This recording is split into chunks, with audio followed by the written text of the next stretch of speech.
What is going on, my beautiful family? It is your boy Charlie Mack, and today's message is going to be why me, God? And what I'm going to do, I'm going to break this message down from the story of Jesus healing the man who was born blind. All right, so what we're going to do now is read John chapter 9, verse 1 through 9. And it says, as Jesus was walking along, he saw a man who had been born blind from birth. Rabbi, his disciples asked him, why is this man born blind? Was it because of his sins or his parents' sins? Jesus replied, it's not because of sins of his or his parents.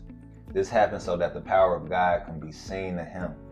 We must quickly carry out the task assigned to us once he has sent us. The night is coming, and then no one can work. But while I'm here in this world, I am the light of the world. Then he spit on the ground, made mud with his saliva, and spread the mud over the blind man's eyes. He told him to go wash himself in the pool of Siloam, which meant sin. So the man went and washed, and he came back seeing. Now his neighbors and others who knew him as a blind beggar asked each other, isn't that the man who used to sit and beg? Now, more than every problem deserves an explanation. For example, we want to know why traffic is slow today, or why taxes are going up, or why my job isn't paying better. Now, in the earlier days when there were fewer options, we didn't tend to ask as many questions. But these days, the days that we're living in now, that's not going to be good enough. We're going to need to know who, what, and why. We need to know it immediately.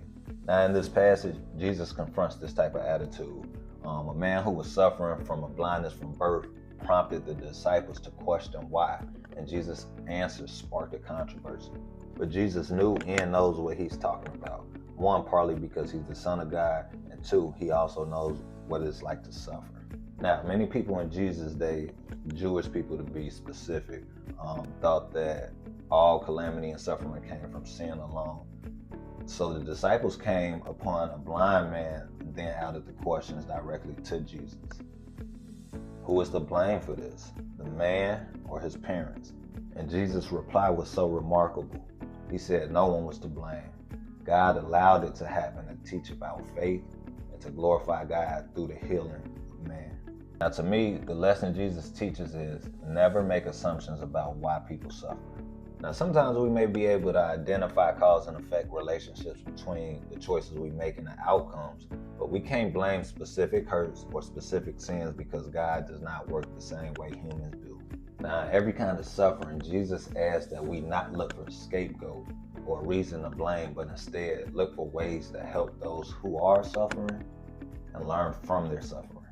Because the fact is, if God took suffering away whenever we ask, we will only follow him for comfort and convenience, not out of love or devotion. Now, regardless of our reasons for our suffering, Jesus has the power to help us deal with it. So Lord forbid, when you are suffering from a disease, a tragedy, a disability, try not to ask, why did this happen to me? Or what did I do wrong? Instead, ask God for the strength for the trial that you're facing and a clear perspective of what's really happening. Until the next time.